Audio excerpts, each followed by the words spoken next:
Hey guys, so I thought I'll show you what we're going to tackle in the next upcoming video. So I've got quite a few parts that came in that I want to show you, and we'll install them and do a review on them.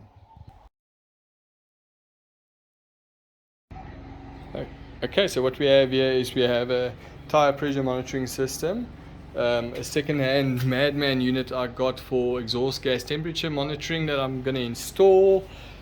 a Snorkel kit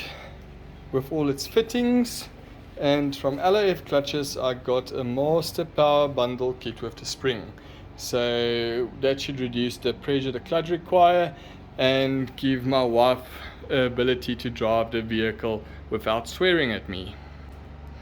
So I'll make a video on all these things, installing them, and yeah, show you guys the hassles and if it's worth it.